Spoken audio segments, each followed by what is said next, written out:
We are very pleased to have on our first show a businesswoman, author, journalist, and one of the country's best-known experts on money and personal finances. Paula Nelson is co-founder of 3 manufacturing corporations, and she serves on the board of 2 California corporations.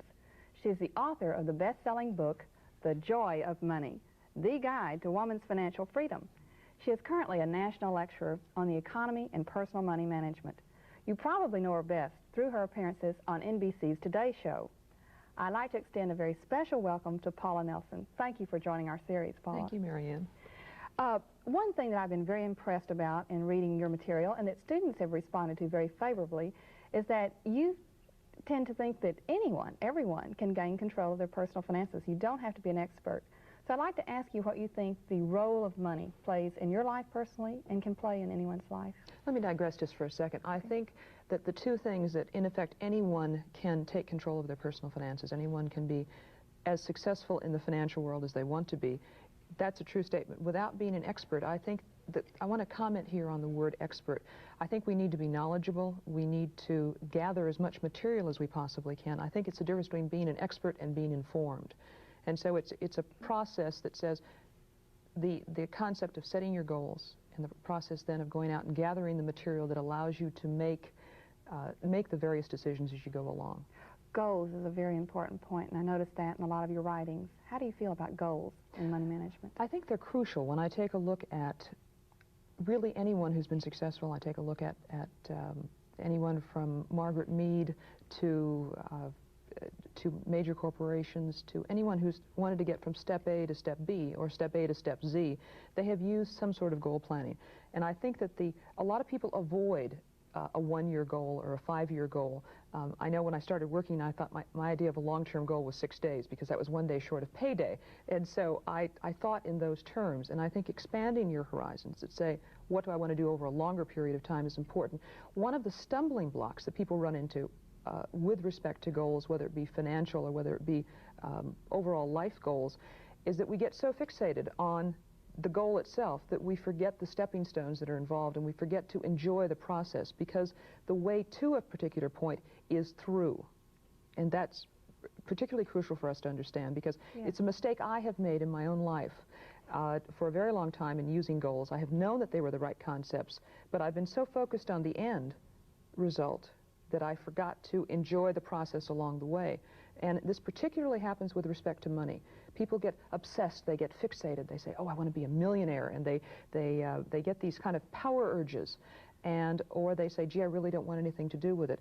And so you kind of get lost along the way because you're so focused on the end result. And I think that maybe gold miners are a really good example here, and that is that they're so obsessed with getting the money that they think is security, or their particular end goal, that they get lost and they go out there and they search and they come back and they say, wait a minute, what I should have enjoyed was the process versus just the end result, which I may not ever achieve.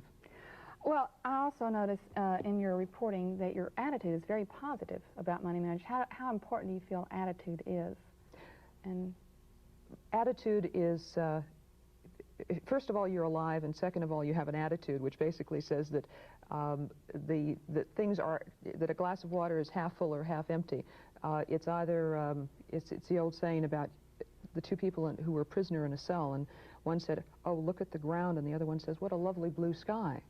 And I think that if we take that from a basic concept, and I know it sounds simplistic, it sounds a little bit like an Aesop fable, but it is, the older I'm getting and the more that I'm learning about life itself and how that applies to the financial world, I think attitude's a beginning point that says you take someone at any educational level or at any position in life, and no matter what your particular goals are, you gather information in the system, you want to go to school, you find out what it costs, you get that thing that basically says, I can do it.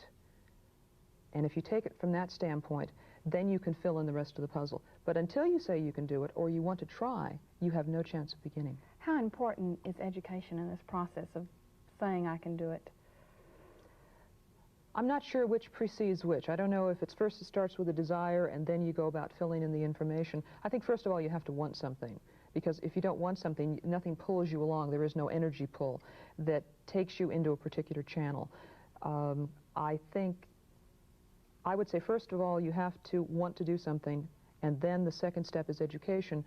And then I think dealing with the whole concept of fear and intimidation and all of those things. Oh, fear is something we all live with, and we sit here on television, we take a look at Johnny Carson, we look at, you know, at famous people, and we say, look how fearless they are. Gee, they just get up there and they do it effortlessly, and we imagine what other people experience.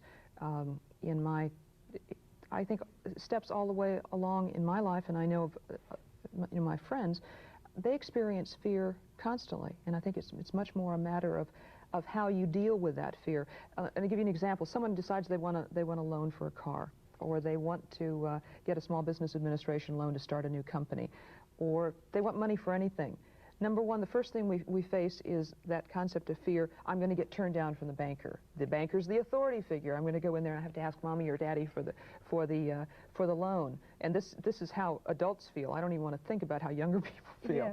And there are all of these images of I think of power positions, I think of authority figures, and I think we particularly see that in the financial world when it comes to particularly to borrowing money, getting credit, some of the most fundamental things. And we think, well, I'm never going to have a chance at getting that, so, or even after I get it, maybe they're going to take it away from me. I think those continue some of the ideas of attitudes, the way we view things. Perhaps the best way to view bankers is to always remember, or not particularly bankers, anybody who's in the money lending business, and if you remember that they are in the business of selling money, just as any other commodity. You go in and you're going to buy a car, the car dealer is in the business of selling a car, and bankers or anybody who's in the credit granting business, they're in the business of selling money. When we take a look at things from that concept, I think it helps us get over the intimidation, it helps us get over the fear, and we understand their motivations better, so we can really get more in control of our financial destinies. Well, Paula, you've certainly helped us get in more control, and you've helped us identify some very important areas about our attitudes and balance. And I want to thank you for joining our series, and thank you.